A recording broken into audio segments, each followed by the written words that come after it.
Season 2, Episode 8 of Surreal Estate, titled Let Sleeping Dogs Lie, takes place and over the course of 3 stories in one episode. Now, let's start off with Luke.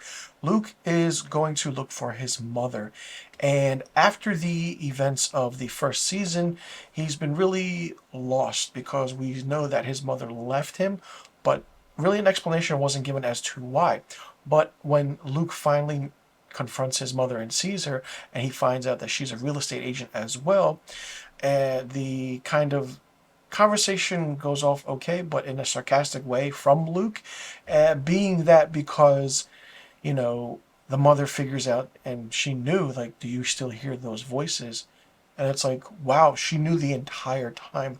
So the mother looks to see where he's staying at in the hotel and goes, and then they have another discussion, and they, she regrets everything that happened for the voices and everything, and she knows about, kind of what happened in a way and how Luke's past is. And then not only that, she kind of touches Luke's hand, and all of a sudden he starts hearing voices again, and it's like, wait a minute, is the mother actually the one who had this kind of power or ability in a way, and then she gave it to Luke, and then Luke lost it.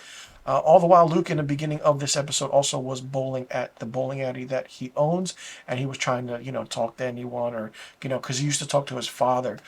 And, well, that was a nice, really good story for Luke. But then we have Lomax, the character that we were introduced to in the previous episode, and she kind of is closing a deal on a home. She goes to the house, and, kind of in a weird way, they kind of, she's just kind of figuring out what's going on. They smell her, they bite her shoes and everything. She puts 2 and 2 together. She says, okay, they're werewolves. And Augie and Phil are like, no, they're probably lichens, or some sort of aspect. And over the course of the entire episode, Lomax is trying to figure out what's going on, and she's freaked out because she doesn't know what's happening. And so she asks Zoe and Augie about this, and they're like, well, we kind of dial deep into different aspects of things and myths and legends and lores, and not more so of werewolves, so to speak, or lycanthrope. And we find out that Phil did some digging and diving into it, and then we see that this home, this property that Lomax closed on with these clients, and the reason they're acting out these werewolf tendencies and eating raw meat is because that the house that is on the property, and it has a poltergeist feel to it from the first Poltergeist movie, whereas it was a pet cemetery where they removed the headstones but they left the bodies.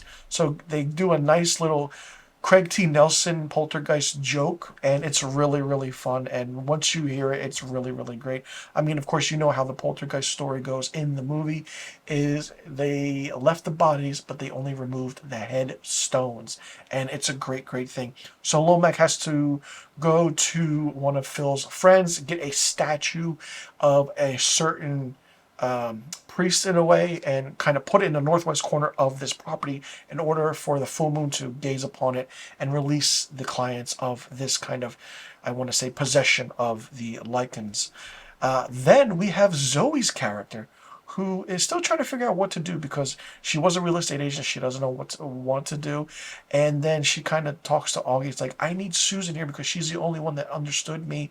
And kind of Augie goes down the list of what what Zoe wants to do, and she wants to be a spy, a sniper, a celloist, or an FBI agent. And then Susan we figure out that what's happening really in her house when Zoe goes there. So Zoe goes in, breaks in, and it's like, what's happening? And then Zoe and the house have a go back and forth where the house tells Zoe to kill herself, and it's like, what? She goes upstairs, and then before she does that, she kind of passes by a mirror that's just freestanding in the living room. And we see Susan in the mirror with the cleaver, and she's like, help me.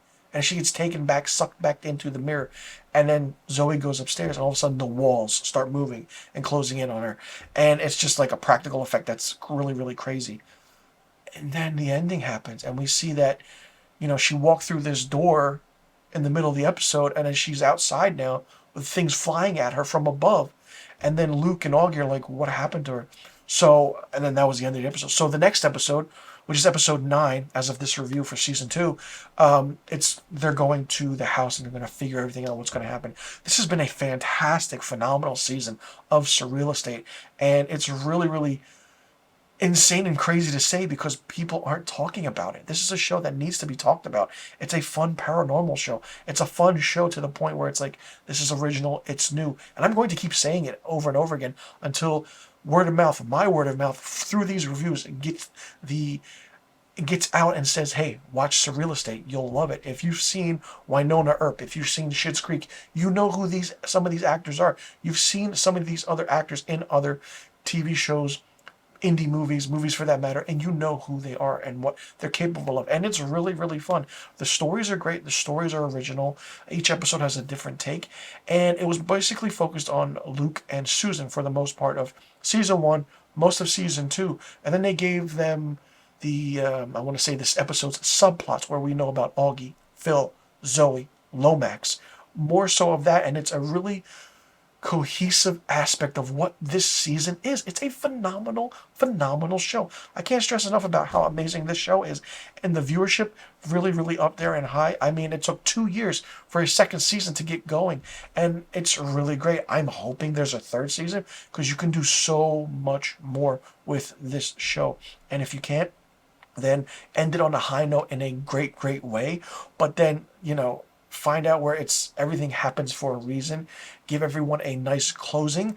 But if you don't, continue it for maybe a third or fourth season, then end it. But for what it is, it's going and it's really, really fun. I mean, Tim Rosen is great as Luke Roman. Really, really captures your attention of how he acts. Not only that, Sarah Levy as Susan Ireland is great too. And you have the other aspects of the characters who play these roles respectively. Phil, Augie, and Zoe are also fantastic. Even the clients that they have. And I mean, come on. It's a Surreal Estate. Like, it's a real estate agency that specializes in paranormal things. What more could you want? That's fun. It's great. It's paranormal. It's drama. Sometimes it's comedy. It's really, really, really good. Let me know in the comment section below what you thought about Season 2, Episode 8 of Surreal Estate, titled Let Sleeping Dogs Lie. Did you like it? Did you not like it? What did you think of it? What do you think about the aspect of the story? Did you like that there's more subplots into the episodes now where it focuses on different characters and not just one person? What do you think is going to happen? And do you think we'll get a third season of Surreal Estate? If not, do you think that season 2 is the best way to end this series? And who was your favorite character and who was your least favorite character? And do you like the homages and Easter eggs that they play to other kind of paranormal horror TV shows and movies? Let me know in the comment section below about all the questions I just asked. And be sure you click that subscribe button and hit that notification bell for new review videos on my channel. I will see you all in the next review video. I'm Mr. Filmstock, and be sure you tune in next week to my Season 2, Episode 9 review of Surreal Estate.